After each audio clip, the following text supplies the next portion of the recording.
नमस्कार दोस्तों, अर्धवार्षिक मूल्यांकन प्रश्न पत्र 2022-23 कक्षा 8 विषय सामाजिक विज्ञान।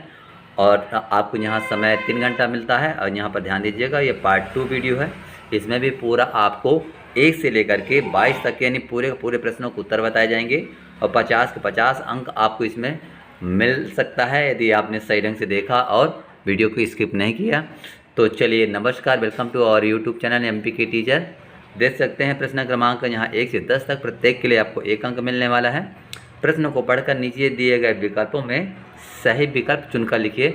नंबर 1 दिया, वायुमंडल में नाइट्रोजन का प्रतिशत और ऑक्सीजन गैस का प्रतिशत है, यानी दोनों का प्रतिशत कितना है ये आपको बताना है। तो देख सकते हैं कि आपको इसमें बी नंबर दिया हुआ है 78 और 21% है। प्रश्न क्रमांक चलते हैं दूसरा नंबर, उष्णकटिबंधीय सदाबहार वनों में पाए जाते हैं, तो बी नंबर एनाकोंडा। इसके बाद चलते हैं 3 नंबर। प्रश्न नंबर 3 है दोस्तों, भूमध्य रेखा के 10 अंश उत्तरी अक्षांश और 30 अंश उत्तरी अक्षांश के बीच पाया जाने वाला जलवायु प्रदेश क्या कहलाता है? तो भूमध्य सागरीय जलवायु प्रदेश कहलाता है। इसके बाद चलते हैं प्रश्न क्रमांक 4, दिल्ली सल्तनत के राजवंशों में शामिल नहीं था, पल्लव वंश। 5वां, भील, कोली एवं काटकारीस जनजाति भारत के किस भाग में पाए जाते हैं? तो पूर्वी में निवास करती मतलब। इसके बाद 6 नंबर है, विधानसभा के सदस्यों कहते हैं, विधायक कहते हैं। प्रश्न 7 है, अमृता शेरगिल एवं कल्पना चावला का संबंध किस उपलब्धि से है? तो यहाँ पर सी नंबर लिखेंगे, पेंटर एवं अंतरिक्ष यात्री। या पेंटर थी अमृता शेरगिल और कल्पना चावला आप जानते हैं अंतरिक्ष यात्री थी। प्रश्न क्रमांक 8 में चलते हैं, आपको अपने घर का फर्नीचर मोटरसाइकिल बेचना है, आप किस प्रकार के विज्ञापन का इस्तेमाल करेंगे? तो डी नंबर, सूचना प्रद विज्ञापन करेंगे। प्रश्न 9 है, यहाँ पर दिया हुआ है, एक निश्चित दिन लगने वाली बाजार जहाँ जरूरत के सभी सामान उपलब्ध होते हैं, किस प्रकार का बाजार होता है? साप्ताहिक बाजार कहलाती है ये। प्रश्न क्रमांक दोस्तों यहाँ 10 है, 7वीं से 10वीं शताब्दी के मध्य निर्मित भवनों में वास्तुकला की किस शैली का उपयोग किया गया था? तो डी नंबर, अनुप्रस्थ टोडा शैली का। और ध्यान दीजिए प्रश्न क्रमांक 11 से लेकर के 20 तक और प्रत्येक के लिए आपको 3 अंक मिलने वाले हैं। तो यहाँ चलिए हम देखते हैं। प्रश्न क्रमांक 11 है शैलों को प्रकार लिखते हुए प्रत्येक का एक एक उदाहरण देना। आपको देख सकते हैं शैलों के प्रकार में पहला नंबर है आग्नेय शैल, दूसरा है अवसादी शैल, तीसरा है आंतरिक शैल। अब देखते हैं इनका उदाहरण क्या है। आग्नेय शैल के ग्रेनाइट और बेसाल्ट उदाहरण है। अवसादी शैल के क्या है? कोयला, चूने, पत्थर है। कायांतरित में संगमरमर और हीरा दिया है। प्रश्न क्रमांक 12 है, जल चक्र क्या है? लिखिए। तो इसका उत्तर है, जल चक्र पृथ्वी पर उपलब्ध जल के रूप में दूसरों में परिवर्तित होने और एक भंडार से दूसरे भंडार या एक स्थान से दूसरे स्थान के गति करने की चक्रीय प्रक्रिया को कहते हैं, जिसमें कुल जल की मात्रा का क्षय नहीं होता है, बस रूप में परिवर्तन होता है। इसको एक उदाहरण देख सकते हैं। एक बहुत छोटा सा हमने बताने का यहाँ पर प्रयास करेंगे आपको। जैसे समुद्र का पानी है, वाष्पीकरण होता है, वाष्पीकरण के बाद यहाँ संघनन हो जाता है, संघनन होने के बाद यहाँ मतलब बादल बनेंगे और धीरे धीरे संघनित होकर के फिर क्या हो जाती है, यहाँ पर एक वर्षा हो जाती है। और वर्षा होकर पुनः यहाँ समुद्र में पानी आया, यानी नदियों के माध्यम, किसी भी माध्यम से, और समुद्र के बाद फिर वाष्पीकरण होगा, फिर बादल बनेंगे, फिर वर्षा होगी, फिर इस तरह करके चक्र चलता रहता है। इसी को कहते हैं जल चक्र। प्रश्न 13, दी गई स्थलाकृति को सारणी अनुसार पूर्ण कीजिए। तो यहाँ पर दिया है, पवन के साथ मिली हुई धूल, लोहेस का मैदान। तो किसे कहते हैं? पवन के साथ मिली हुई धूल से बनते हैं ये, निरपेक्षकारी शक्ति का नाम है। और नदियों द्वारा लाई गई गाज से क्या बनता है? निर्मित स्थलाकृति है डेल्टा। चट्टानों के टूट फूट से क्या बनता है? बालू का डिब्बा बनता है। प्रश्न नंबर 14 है, 8वीं से 18वीं शताब्दी के बीच राजाओं द्वारा किन्हीं 2 तरह की इमारतों का निर्माण किया गया है? लिखिए।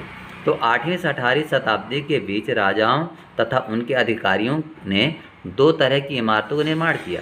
पहली तरह की इमारत में सुरक्षित जगह है और दूसरी इमारतों में आराम विराम की भव्य जगह है। जैसे किले हो जाती हैं तो सुरक्षित के लिए है, जहाँ सुरक्षा के लिए हिसाब से बनाते थे, और महल बना दिए हैं, और अपने ऐशो आराम के लिए मकबरे बना दिए अपने। यादों के लिए। इसके बाद चलते हैं प्रश्न क्रमांक 15 पर, और यहाँ देख सकते हैं दिल्ली सल्तनत काल की 3 प्रमुख विशेषताएं बताइए। तो दिल्ली सल्तनत काल की विशेषताएं नंबर 1 है, इस काल में राजाओं का साम्राज्य था तो पूरे उत्तर भारत में फैला था। दूसरा है, दिल्ली सल्तनत काल भारतीय इस्लामिक वास्तुकला के उदय का काल था। तीसरा है, कुतुबुद्दीन ऐबक इस काल का पहला सुल्तान था। अगला है 16 नंबर, जनजाति समाज में के जीविकोपार्जन के क्या क्या साधन थे, कोई 3 लिखना है। तो देखिए हमने यहाँ पर एक साथ लिख दिया, जनजाति समाज का जीवन यापन करने हेतु कृषि एक कार्य हो गया, शिकार हो गया, फलों का व्यापार हो गया, प्रमुख साधन थे। ये 3 काम हो गए जिससे वे आय प्राप्त करके जीवन का निर्वाह करते थे। प्रश्न क्रमांक 17 है, लोकतंत्र में समानता को स्थापित करने के लिए संविधान में दिए गए कोई 3 प्रावधानों के आपको लिखना है। तो यहाँ पर देख सकते हैं आप, लोकतंत्र में समानता स्थापित करने के लिए संविधान में प्रावधान नंबर 1 है, विधि के समक्ष समानता। दूसरा है, लोकतंत्र नियोजन में विषय में अवसर की समानता। तीसरा, छुआछूत का अंत। चौथा है, धर्मनिरपेक्षता। प्रश्न 18, विधायक बनने के लिए आवश्यक अर्हताएं बताइए। तो नंबर 1 क्या है, उम्मीदवार को भारत का नागरिक होना चाहिए। दूसरा नंबर है, उम्मीदवार को की आयु 25 वर्ष से कम नहीं होनी चाहिए, 25 वर्ष से अधिक ही होनी चाहिए। तीसरा, उम्मीदवार को भारत सरकार के तहत किसी भी लाभ के पद पर, कहने मतलब है कि नौकरी में या किसी भी अधिकार किसी तरह का कोई लाभ का पद न प्राप्त कर रहा हो, वो हो सकता है। और चौथा, दिवालिया या पागल न हो। 19 नंबर प्रश्न दिया है, लोकतंत्र में जनसंचार माध्यमों की भूमिका लिखिए। तो अब लोकतंत्र में संचार माध्यमों की भूमिका बहुत महत्वपूर्ण है। बदलते बिगड़ते हालात में समाज को सूचित करने तथा सरकारों पर अंकुश लगाने के लिए वर्तमान में संचार माध्यमों का स्थान सर्वोपरि है। प्रश्न क्रमांक 20, साप्ताहिक बाजार एवं मोहल्ला दुकानों में कोई 3 अंतर बताइए। चलिए चलते हैं। साप्ताहिक बाजार सप्ताह में 1 दिन खुलती हैं, जबकि मोहल्ला दुकानें सभी दिनों खुले रहती हैं। इसके बाद देखिए दूसरा नंबर, साप्ताहिक बाजार के वस्तुओं की कीमत निश्चित नहीं होती है, कहने का मतलब है इनमें उतार चढ़ाव होता रहता है, जबकि मोहल्ले की जो दुकानें रहती हैं इनका रेट निश्चित रहता है। तीसरा, साप्ताहिक बाजार में मोल भाव चलता है, जबकि मोहल्ले बाजार में नहीं चलता है। प्रश्न 21 से, प्राकृतिक आपदा किसे कहते हैं? आपदा आने पर अपना बचाव किस प्रकार कर सकते हैं? तो चलिए इसको भी हम आपको बताने वाले हैं। इसके बाद चलते हैं 22 नंबर, इसको भी बताएंगे। 22 नंबर प्रश्न है, समानता से क्या आशय है? सरकार द्वारा चलाई जा रही किसी एक योजना का वर्णन कीजिए, इसको ही हम बताने वाले हैं। तब तक वीडियो को लाइक शेयर कमेंट, चैनल जरूर सब्सक्राइब कीजिए। तो लीजिए क्वेश्चन नंबर 21 यानी प्राकृतिक आपदा किसे कहते हैं, उसका उत्तर हमें बता रहे हैं। पर्यावरणीय असंतुलन और पृथ्वी की आंतरिक हलचल जब भयानक रूप ले लेती है तो उसे प्राकृतिक आपदा कहा जाता है। बाढ़, भूकंप, तूफान, सुनामी, ज्वालामुखी, हिमस्खलन, भूस्खलन आदि घटनाओं को प्राकृतिक आपदा कहा जाता है। अब इसी में देखिए एक प्रश्न या दूसरा प्रश्न यहाँ पर से शुरू हो जाता है, आपदा आने पर अपना बचाव किस प्रकार करेंगे? तो इसको देखिए, यहाँ से है, आपदा जैसे भूकंप के समय आपकी सबसे बढ़िया प्रतिक्रिया होगी कि निकट भाग यानी ओढ़ लें अथवा ज्यों का त्यों खड़े रहें, जमीन पर लेट जाएं, किसी मजबूत मेज या बेड के नीचे छिप जाएं, घुटनों पर सिर रख लें, सिर हाथों से ढक लें। तो ऐसे आपको बचाव करना, और से भी बहुत सारे बचाव हैं। इसके बाद चलते हैं प्रश्न क्रमांक 22 पर और जानते हैं इसका उत्तर। दोस्तों प्रश्न क्रमांक 22, समानता से आप से क्या आशय है? देखिए एक प्रश्न यहाँ तक आ जाता है। दूसरा, सरकार द्वारा चलाई जा रही किसी एक योजना का आपको वर्णन करना बताना है।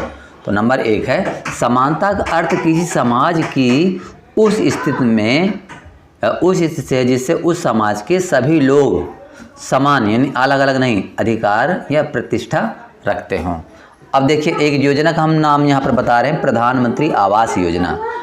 अब इसके बारे में है, प्रधानमंत्री आवास योजना के माध्यम से शहरी एवं ग्रामीण क्षेत्र के नागरिकों को घर बनाने के लिए पैसे देती है, जिसे सीधे लाभार्थी के खाते में डाला जाता है।